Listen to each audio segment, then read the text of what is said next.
আসসালামু আলাইকুম সুপ্রিয় শিক্ষার্থীবৃন্দ, নতুন একটা ভিডিওতে স্বাগতম। আজকের এই ভিডিওতে আলোচনা করব অষ্টম শ্রেণীর স্বাস্থ্য সুরক্ষা এই বিষয় নিয়ে। তোমরা নিশ্চয়ই অবগত আছো আগামী 6 তারিখ তোমাদের এই বিষয়ের উপর পরীক্ষা হবে। সো সেই বিষয়টা মাথায় রেখে আমি কিছু গুরুত্বপূর্ণ প্রশ্ন এখানে দিয়েছি। আশা করছি এরকম কোশ্চেনই তোমরা পরীক্ষায় কমন পাবা। সো এই রিলেটেড কোশ্চেন যদি তোমরা বেশি বেশি প্র্যাকটিস করতে পারো তাহলে অনুরূপ কোশ্চেন পরীক্ষায় আসার সম্ভাবনা অনেক বেশি। সো ভিডিওটা তোমাদের কাছে যদি হেল্পফুল মনে হয় তাহলে অবশ্যই চ্যানেলটি সাবস্ক্রাইব করবা আর অবশ্যই লাইক দিবা যদি ভিডিওটি ভালো লাগে, আর কমেন্ট করতে পারো। সো সরাসরি আমি আমার মূল আলোচনায় চলে যাচ্ছি। প্রথম প্রশ্নে কি বলা আছে, তুমি কি কি উপায়ে খাদ্য অপচয় রোধ করতে পারো?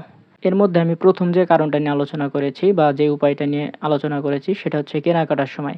কেনাকাটার সময় যদি আমরা একটা সুন্দর তালিকা তৈরি করতে পারি, সেই তালিকার মধ্যে আমাদের কি কি প্রয়োজন হবে না সেই বিষয়গুলো আমরা মাথায় রেখে একটা তালিকা তৈরি করব এবং সেই অনুযায়ী যদি আমরা কিনতে পারি তাহলে অবশ্যই আমাদের খাদ্য অপচয় রোধ হবে। এরপর কেনার সময় আমরা অবশ্যই মেয়াদ পরীক্ষা করব। মেয়াদ উত্তীর্ণ খাবার আমরা কিনব না।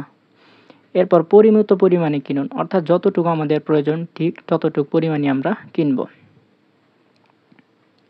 এরপর স্থানীয় বাজার থেকে কেনাকাটা করুন, অর্থাৎ আমাদের স্থানীয় যে বাজার আছে অর্থাৎ বাসার আশেপাশে যে বাজার আছে সেখান থেকে কেনাকাটার চেষ্টা করব, এতে করে আমরা ফ্রেশ খাবার পাবো। এরপর আমরা যদি খাবার সংরক্ষণের সময় কিছু ব্যাপার মাথায় রাখি তাহলে খাদ্য অপচয় রোধ করতে পারি। যেমন সঠিকভাবে যদি আমরা সংরক্ষণ করি তাহলে অবশ্যই আমাদের খাদ্য অপচয় রোধ হবে। এর জন্য আমরা ফ্রিজ ও ফ্রিজার ব্যবহার করতে পারি, এতে করেও খাদ্য অপচয় রোধ হবে। বাকি যে খাবার থাকবে সেগুলো আমরা চেষ্টা করব পুনরায় ব্যবহার করা। যেমন আমাদের যদি ভাত বেঁচে যায় আমরা ফ্রিজে রেখে এটা পরবর্তীতে গরম করে খেতে পারি, বা তরকারি বেঁচে গেলে সেটা পরবর্তীতে গরম করে খেতে পারি। এরপর অন্যান্য কিছু উপায় রয়েছে, যেমন প্লেটে কম পরিমাণ খাবার নিলে আমরা কি করতে পারবো, যে যতটুকু আমাদের প্রয়োজন ততটুকু খাবো, এরপর যদি প্রয়োজন হয় তাহলে আমরা নেব। খাবার আমরা শেয়ার করতে পারি, যেমন বন্ধুবান্ধব পরিবার প্রতিবেশীদের সাথে খাবার শেয়ার করে খাদ্য অপচয় রোধ করতে পারি।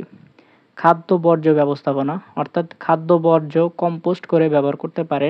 সচেতনতা বৃদ্ধি, অর্থাৎ আমাদের আশেপাশে যারা আছে পরিবার বন্ধুবান্ধব সমাজের অন্যদের কাছে খাদ্য অপচয়ের ক্ষতিকর প্রভাব সম্পর্কে সচেতনতা বৃদ্ধি করে খাবার অপচয় রোধ করতে পারি।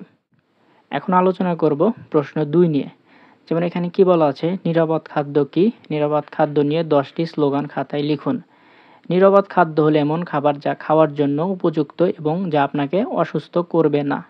নিরাপদ খাদ্যের কিছু বিশেষ বৈশিষ্ট্য আছে, সেগুলো হলো ক্ষতিকর জীবাণুমুক্ত, অর্থাৎ নিরাপদ খাদ্যতে কোনো ক্ষতিকর জীবাণু থাকবে না। তারপর রাসায়নিকভাবে সেটা কি হবে, নিরাপদ হবে এবং উপযুক্তভাবে সংরক্ষিত হবে। নিরাপদ খাদ্য নিয়ে 10টি স্লোগান। যেমন 1 নম্বর স্লোগানে কি বলা আছে, নিরাপদ খাদ্য সুস্থ জীবন। 2 নম্বর স্লোগান, নিরাপদ খাবার খান রোগ প্রতিরোধ করুন। 3 নম্বরে কি বলা আছে, স্বাস্থ্যকর খাবার সুখী জীবন। 4 নম্বরে নিরাপদ খাবার সকলের অধিকার। খাবার নষ্ট করবেন না, বিশ্বকে বাঁচাবেন।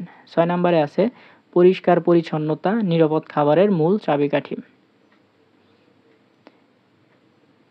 7 নম্বরে সচেতনতা বাড়ান, নিরাপদ খাবার নিশ্চিত করুন। 8 সকলে মিলে নিরাপদ খাবার তৈরি করি। 9 নম্বরে নিরাপদ খাবার ভবিষ্যতের প্রতিশ্রুতি। 10 নম্বর খাবারের প্রতি শ্রদ্ধাশীল হন, নিরাপদ খাবার খান। এই ছিল আজকের আলোচনা, আশা করছি বুঝতে পেরেছ। এই কোশ্চেনগুলো তোমাদের পরীক্ষার জন্য খুবই ইম্পর্টেন্ট এবং আমি তোমাদেরকে অবশ্যই বলবো যে বই থেকে এই কোশ্চেনের সাথে রিলেটেড যে টপিকগুলো আছে এগুলো খুব ভালো করে প্র্যাকটিস করার জন্য। আর এই চ্যানেলটা সাবস্ক্রাইব করে রাখতে পারো, যেহেতু তোমাদের এখন পরীক্ষা চলমান। পরীক্ষার যে কোনো বিষয়ের আপডেট এই চ্যানেলে প্রতিদিন দিয়ে দিব এবং সবার আগে দেওয়ার চেষ্টা করব। আর ভিডিওটি ভালো লাগলে লাইক করতে পারো, আর কোনো কিছু জানার বা অনুরোধ থাকলে কমেন্টে জানাতে পারো। ধন্যবাদ সকলকে।